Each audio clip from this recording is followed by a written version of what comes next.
Hi friends, நம்ம இன்றைக்கி என்ன பார்க்க போகிறோன்னா எண்ணெய் கத்திரிக்காய் குழம்பு. அதுக்கு தேவையான அளவு எண்ணெய் விட்டுக்கலாம். அதுக்கப்புறம் கத்திரிக்காவை போட்டு நல்லா எண்ணெயில் வதக்கி எடுத்துக்கலாம்.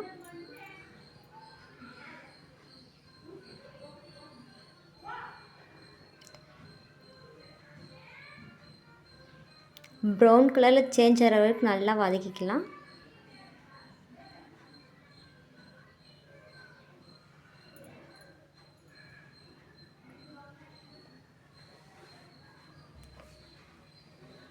அந்த வதக்கின எண்ணெயிலே இன்னும் கொஞ்சம் ஆயில் விட்டு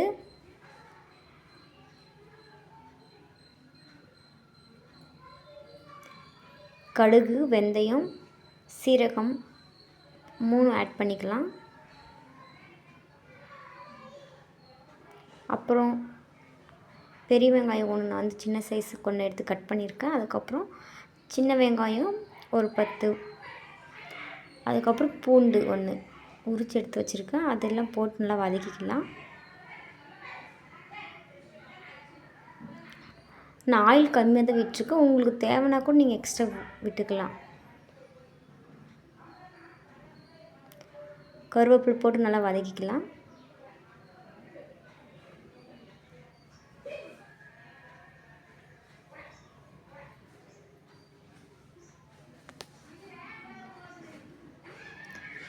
நல்லா வதங்கி வந்தப்புறம் கொஞ்சம் சால்ட்டு போட்டுக்கலாம்.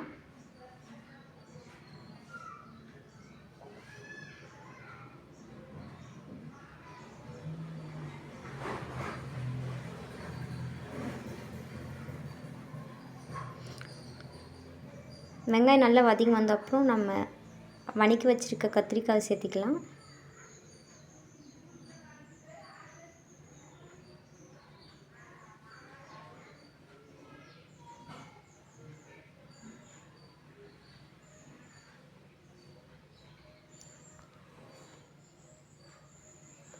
அப்புறம் தக்காளியும் தேங்காயும் நான் ஆட்டி வச்சுருந்தேன் ஃபஸ்ட்டே. இப்போ அதை அந்த பேஸ்ட்டு சேர்த்திக்கலாம்.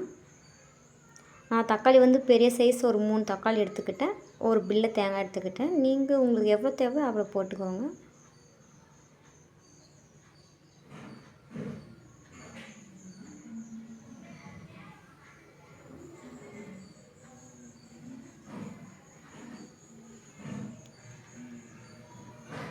நான் மிளகாப்பொடி சேர்த்திருக்கேன், நீங்களும் சேர்த்துக்கோங்க.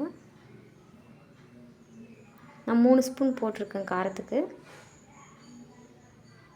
நீங்கள் எவ்வளோ சாப்பிடுங்க காரம் அதுக்கு தகுந்த மாதிரி ஆட் பண்ணிக்கோங்க.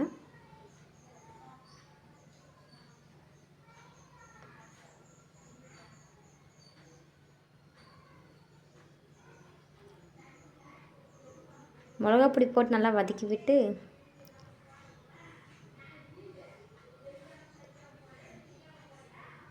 நல்லா கொதி வந்ததும் புளி கரைச்சல் தண்ணி நான் ஒரு லெமன் சைஸ் புளியை ஊற வச்சு அது எடுத்திருக்கேன்.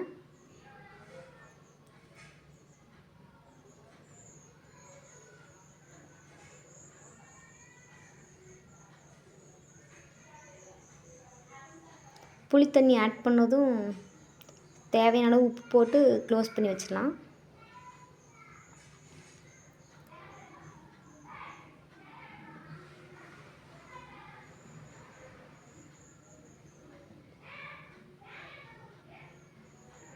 நல்லா கொதிச்சு பாருங்கள், எண்ணெய் பிரிஞ்சு அப்படியே மேலே வருது.